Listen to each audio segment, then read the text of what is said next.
राजस्थान के एक छोटे से गांव में एक प्राचीन हवेली स्थित थी जिसका नाम चौधरी हवेली था। यह हवेली वर्षों से खाली पड़ी थी और गांव वालों के बीच इसे भूतिया माना जाता था। कहते हैं कि यहां रात के समय अजीब आवाजें आती थीं और जो भी यहां रहने की कोशिश करता उसे कुछ अनहोनी का सामना करना पड़ता। वर्ष 1997 की बात है। एक युवा इंजीनियर आदित्य जो शहर में पला बढ़ा था को अपने दोस्त राहुल के साथ इस हवेली में कुछ दिन बिताने का मौका मिला। आदित्य ने इस हवेली को लेकर कही जाने वाली कहानियों को महज अफवाह समझा और इसे एक रोमांचक अनुभव के रूप में लिया। जब वे हवेली पहुंचे तो सूरज ढलने वाला था। हवेली का माहौल गहराते अंधेरे के साथ और भी रहस्यमय हो गया। बड़ा लकड़ी का दरवाजा, उस पर जंग लगे लोहे के ताले और टूटी फूटी दीवारें हवेली की भयानकता को बढ़ा रही थी। राहुल ने डरते हुए कहा, भाई, यहाँ कुछ अजीब सा लग रहा है। क्या हमें सच में यहाँ रुकना चाहिए? आदित्य ने उसे शांत करते हुए कहा, डरने की कोई बात नहीं है। ये सब लोगों की कल्पनाएं ही हैं। हम बस कुछ दिन यहाँ रहकर गांव के पास के प्रोजेक्ट पर काम करेंगे और फिर लौट जाएंगे। उन्होंने हवेली का दरवाजा खोला जो कर्कश आवाज के साथ खुला। अंदर एक गहरी सन्नाटा था। हवेली की हर दीवार पर पुरानी तस्वीरें लटकी हुई थीं जो समय के साथ धुंधली हो चुकी थी, लेकिन उन आंखों में एक अजीब सा दर्द और रहस्य झलकता था। आदित्य और राहुल ने हवेली के एक कमरे को साफ किया और रात को वहीं ठहरने का फैसला किया। खाना खाने के बाद वे सोने चले गए। आधी रात को आदित्य को कुछ आवाज सुनाई दी। ऐसा लगा जैसे किसी ने दरवाजे को खटखटाया हो। उसने उठकर राहुल को जगाया और कहा, तुमने भी सुना? कोई दरवाजा खटखटा रहा है। राहुल, जो पहले ही डरा हुआ था, सहमते हुए बोला, यहां इस समय कौन हो सकता है? आदित्य ने साहस दिखाते हुए दरवाजा खोला, लेकिन बाहर कोई नहीं था। दोनों ने इसे अपना भ्रम समझकर नजरअंदाज किया और वापस सोने चले गए। लेकिन थोड़ी ही देर में फिर से वही आवाजें सुनाई दी। इस बार आवाज और भी तेज थी, जैसे कोई दरवाजे को पूरी ताकत से खटखटा रहा हो। आदित्य ने फिर से दरवाजा खोला, लेकिन इस बार उसे कुछ ऐसा दिखा जिसने उसके रोंगटे खड़े कर दिए। दरवाजे के पास एक परछाई थी जो इंसान जैसी लग रही थी, लेकिन उसमें कोई चेहरा नहीं था। वह परछाई अचानक गायब हो गई। राहुल ने चीखते हुए कहा, मैंने कहा था यहां कुछ ठीक नहीं है, हमें तुरंत यहां से जाना चाहिए। लेकिन आदित्य ने उसे शांत करते हुए कहा, शायद यह हमारी थकान का नतीजा है। चलो, सुबह होते ही गांव वालों से इस बारे में बात करेंगे। रात किसी तरह बीती, लेकिन सुबह जब वे गांव वालों से मिले और अपनी बात कही तो सब ने चुप्पी साध ली। केवल एक बुजुर्ग व्यक्ति जो लगभग 80 साल का था ने कहा, बेटा, उस हवेली में रहना तुम्हारी सबसे बड़ी गलती है। वहां कई साल पहले चौधरी परिवार के सभी लोग एक रहस्यमय आग में जलकर मर गए थे। तब से वहां उनकी आत्माएं भटक रही हैं। कोई भी जो वहां रुकने की कोशिश करता है उसे उनकी नाराजगी का सामना करना पड़ता है। आदित्य और राहुल ने इसे अंधविश्वास मानकर फिर से नजरअंदाज कर दिया और वापस हवेली लौट आए। लेकिन इस बार हवेली का माहौल और भी भयानक लग रहा था। कमरे की दीवारों पर खून जैसे लाल धब्बे थे जो रात को वहां नहीं थे। रात होते ही उन्हें फिर से दरवाजे पर खटखटाने की आवाज सुनाई दी, लेकिन इस बार आवाज के साथ एक औरत के रोने की आवाज भी आ रही थी। आदित्य और राहुल ने हिम्मत करके उस आवाज का पीछा किया। वे हवेली के पिछले हिस्से में पहुंचे जहां एक पुराना कुआं था। कुएं के पास एक सफेद साड़ी में लिपटी औरत खड़ी थी जिसका चेहरा अस्पष्ट था। आदित्य ने डरते हुए पूछा, तुम कौन हो? यहां क्या कर रही हो? औरत ने धीरे धीरे उनकी तरफ देखा और कहा, मुझे बचाओ। उसकी आवाज सुनते ही दोनों के शरीर में सिहरन दौड़ गई और तभी वह औरत हवा में गायब हो गई। आदित्य और राहुल को अब महसूस हो चुका था कि हवेली में कुछ भयानक है, लेकिन क्या वे सच में हवेली छोड़ पाएंगे या फिर उन्हें भी चौधरी परिवार की तरह अपनी जान से हाथ धोना पड़ेगा? आदित्य और राहुल ने हवेली में जो अनुभव किया उसने उन्हें भीतर तक झकझोर दिया। रात की भयानक घटनाओं और उस सफेद साड़ी वाली औरत के रहस्यमय शब्दों ने उनकी नींद छीन ली थी। सुबह होते ही उन्होंने फैसला किया कि वे इस रहस्य से पर्दा उठाएंगे। गांव के बुजुर्गों से बातचीत करने के बाद आदित्य को कुछ और चौंकाने वाली जानकारियां मिली। गांव के सबसे बुजुर्ग व्यक्ति, जिसे सभी दादाजी कहकर पुकारते थे, ने उन्हें हवेली के इतिहास के बारे में बताया। दादाजी ने कहा, यह हवेली लगभग 150 साल पुरानी है। इसे चौधरी परिवार ने बनवाया था, जो उस समय गांव के सबसे अमीर और प्रभावशाली लोग थे। चौधरी साहब की पत्नी विमला देवी बहुत धार्मिक महिला थी। उनके 2 बेटे और 1 बेटी थी। लेकिन एक रात उस परिवार के सभी लोग हवेली में लगी भीषण आग में जलकर मर गए। उनकी मौत के बाद से ही हवेली को भूतिया माना जाने लगा। राहुल ने पूछा, लेकिन आग कैसे लगी? क्या यह दुर्घटना थी या इसके पीछे कोई साजिश थी? दादाजी ने गहरी सांस लेते हुए कहा, ये कोई नहीं जानता, लेकिन कुछ लोग कहते हैं कि आग के पीछे चौधरी परिवार के नौकरों का हाथ था। हवेली की तिजोरी में बहुत सारा सोना और गहने थे।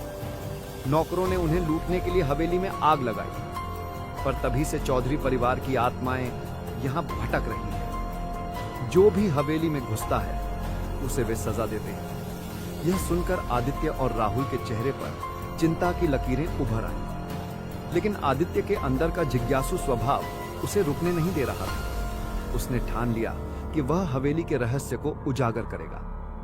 उस रात दोनों ने एक बार फिर हवेली में रुकने का फैसला किया। उन्होंने अपने साथ एक टॉर्च, एक कैमरा और कुछ खाने पीने का सामान रखा।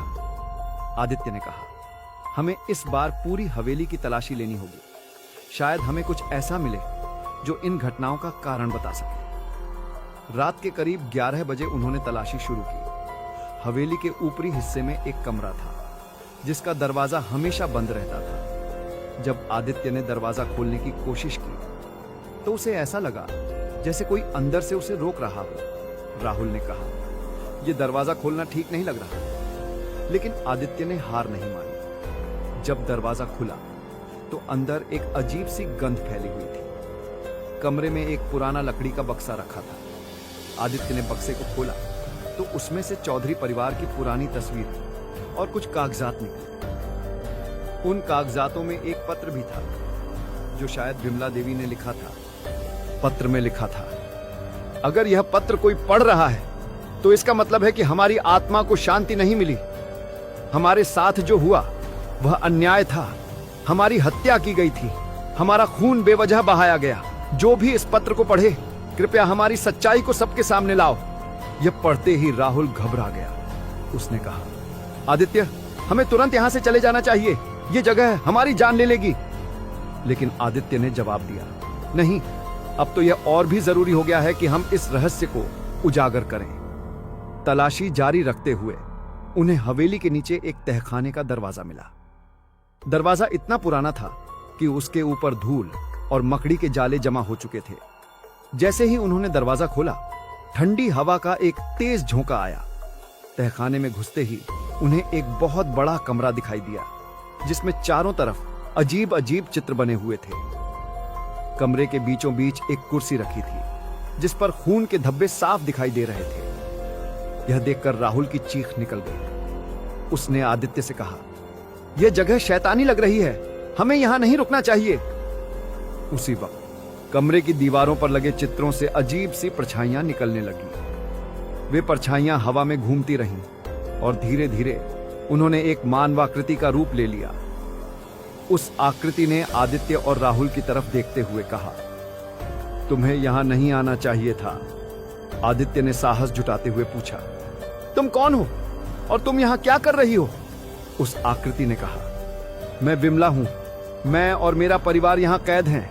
हमारी आत्मा को तब तक शांति नहीं मिलेगी जब तक हमारे कातिलों को सजा नहीं मिलती। विमला की आत्मा ने उन्हें बताया कि उनके नौकरों ने हवेली को लूटने के लिए आग लगाई थी, लेकिन उससे पहले नौकरों ने परिवार के सभी सदस्यों को मार दिया। विमला ने कहा, हमारा खून इस जमीन में समा गया है। जब तक यह सच सामने नहीं आएगा तब तक इस हवेली में कोई चैन से नहीं रह पाएगा। आदित्य ने पूछा, हम तुम्हारी मदद कैसे कर सकते हैं? विमला ने जवाब दिया, इस तहखाने में वह सबूत छिपा है जो हमारे कातिलों को बेनकाब कर सकता है, लेकिन उस तक पहुंचने के लिए तुम्हें बड़ी हिम्मत दिखानी होगी। विमला की आत्मा के निर्देशानुसार आदित्य और राहुल ने तहखाने के एक गुप्त दरवाजे को खोजा। दरवाजा खोलते ही उन्हें एक संदूक मिला जिसमें कुछ सोने के गहने और एक डायरी थी। डायरी में चौधरी परिवार की हत्या का पूरा विवरण लिखा हुआ था। डायरी में लिखा था कि चौधरी परिवार के नौकरों ने हवेली की संपत्ति को हथियाने के लिए यह साजिश रची थी। उन्होंने परिवार को बेहोश किया और फिर आग लगा दी। डायरी मिलने के बाद हवेली में अजीब घटनाएं और तेज हो गईं। दीवारें हिलने लगी, फर्श फटने लगा और एक भयानक चीख पूरे तहखाने में गूंज उठी। ऐसा लगा जैसे हवेली खुद को बचाने की कोशिश कर रही हो। आदित्य और राहुल किसी तरह उस डायरी को लेकर तहखाने से बाहर भागे।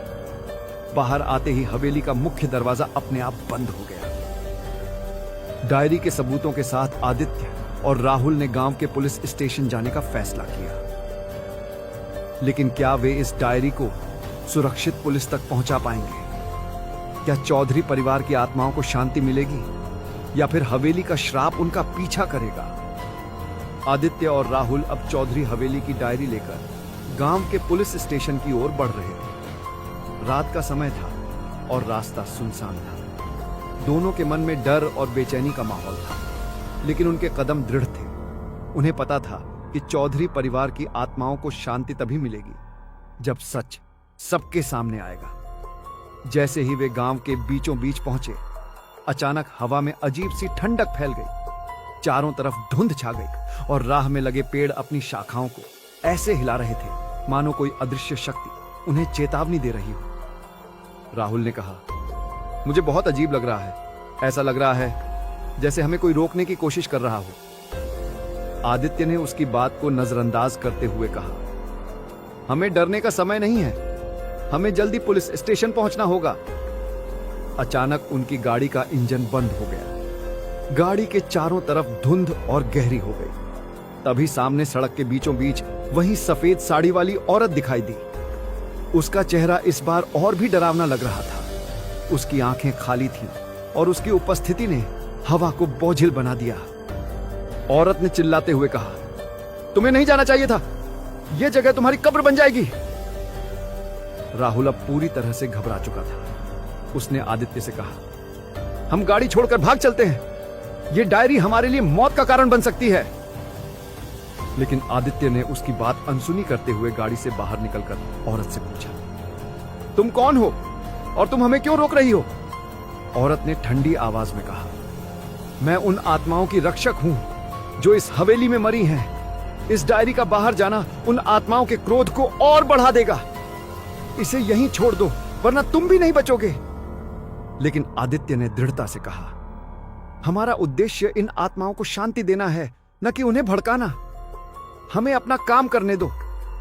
यह सुनते ही औरत अचानक गायब हो गई। गाड़ी का इंजन फिर से चालू हो गया। दोनों किसी तरह पुलिस स्टेशन पहुंचे और चौधरी परिवार की डायरी को इंस्पेक्टर शर्मा को सौंप दिया। इंस्पेक्टर ने डायरी पढ़ने के बाद कहा, यह एक बहुत बड़ा खुलासा है। हम इस मामले की जांच करेंगे और दोषियों को सजा दिलाएंगे। इंस्पेक्टर शर्मा ने गांव के पुराने रिकॉर्ड खंगालने शुरू किए। उसमें उन्होंने पाया कि चौधरी परिवार के नौकरों में से 2 अब भी जीवित हैं और पास के शहर में रहते हैं। यह सुनकर आदित्य और राहुल को उम्मीद की किरण नजर आई। पुलिस ने तुरंत उन नौकरों को गिरफ्तार करने की योजना बनाई। लेकिन जैसे ही पुलिस टीम उनके घर पहुंची, कुछ अजीब घटनाएं शुरू हो गईं। घर में रखे सामान अपने आप हिलने लगे और एक भयानक आवाज गूंजने लगी। आवाज कह रही थी, हम तब तक शांत नहीं होंगे जब तक हमारा बदला पूरा नहीं होगा। नौकरों ने अपने अपराध कबूल कर लिए। उन्होंने बताया कि उन्होंने चौधरी परिवार को मारकर उनकी संपत्ति लूटने की साजिश रची थी। लेकिन उन्हें यह नहीं पता था कि उनका यह अपराध उन्हें जीवन भर सता देगा। नौकरों के गिरफ्तार होने के बाद पुलिस ने चौधरी परिवार के अवशेषों को हवेली के पास की जमीन से निकालकर विधिपूर्वक अंतिम संस्कार किया। गांव के पंडित ने विशेष पूजा करवाकर उनकी आत्माओं को शांति देने का प्रयास किया। आदित्य और राहुल एक बार फिर हवेली के पास गए। इस बार हवेली का माहौल पहले से अलग था। वहां न कोई अजीब आवाज थी, न ही कोई डरावना एहसास। विमला देवी की आत्मा ने अंतिम बार आदित्य के सामने प्रकट होकर कहा, तुमने हमें न्याय दिलाया, हमारी आत्माएं अब मुक्त हैं। इसके बाद हवेली की दीवारें धीरे धीरे दरकने लगी। पूरी हवेली कुछ ही पलों में धराशायी हो गई, मानो वह अपनी जिम्मेदारी पूरी करके हमेशा के लिए विदा हो रही हो। इस घटना के बाद गांव में जीवन सामान्य हो गया। आदित्य और राहुल ने अपने प्रोजेक्ट को पूरा किया और शहर लौट आए। लेकिन इस घटना ने उनकी जिंदगी हमेशा के लिए बदल दी। उन्होंने समझ लिया कि कभी कभी पुरानी कहानियों और अंधविश्वासों में भी सच्चाई छिपी होती है।